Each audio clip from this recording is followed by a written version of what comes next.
এক জাত সাপ, আমাদের দিকে জাত সাপ বলে। জাত সাপ গেছে এক দরবেশের কাছে গিয়ে আলোচনা পর্যায়ে আছে। আপনাদের এই বিষয়ে আপনারা ভালো করতে পারেন।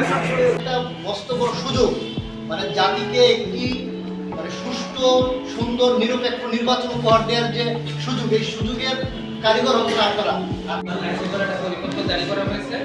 সম্মানিত সহকারী রিটার্নিং অফিসার এবং সাইট শৃঙ্খলার দায়িত্বে যারা আছে ওনাদের সাথে নিয়ে আমরা বলবো আমাদের যেখানে মনে হবে যে ত্রুটিপূর্ণ বা অতিরিক্ত আইন শৃঙ্খলা বা আইডেন্টিফাইডের প্রয়োজন হবে সেই চাহিদা আমরা নির্বাচন করতে পারবো। আপনাদের প্রতি আবেদন, আপনারা আজ থেকে শুধু জানার চেষ্টা করবেন প্রিজাইডিং অফিসারের ক্ষমতা কি কি।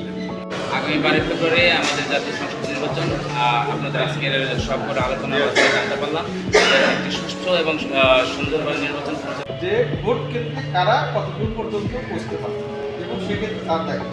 অতএব আশা করি এই সমস্যাটা হবে না। আমাদের এই প্রশিক্ষণটা পেয়ে গেলে তারা জানবে, আপনারাও জানবেন পর্যন্ত। স্ট্রাইকিং ফোর্স সম্মানিত সেনাবাহিনীর মেজর মহোদয় আছেন, তারপরে র্যাবের আছেন, র্যাব, বিজিবি এবং সেনাবাহিনীর সাথে কিন্তু আমাদের ব্যাটালিয়ান আনসারেরও ফোর্স থাকবে। এবং আপনাদের এটা বিশেষ বিষয় যে মাদারীপুর কিন্তু আপনাদের একটা আনসার ব্যাটালিয়ান আছে, আপনারা হয়তো অনেকেই জানেন। তো আনসার ব্যাটালিয়ান ফুলপুতিতে একটা আনসার ব্যাটালিয়ান আছে যেটা বাংলাদেশের সব জেলাতে নাই। এই ক্ষেত্রে আমি মাদারীপুর জেলার জন্য এটা একটা বিশেষ যে কোনো প্রয়োজনে কিন্তু আমরা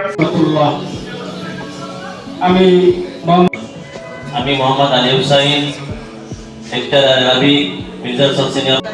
আসসালামু আলাইকুম। মোহাম্মদ নান্নু মিয়া, প্রধান শিক্ষক, সালেহ আদর্শ উচ্চ বিদ্যালয়।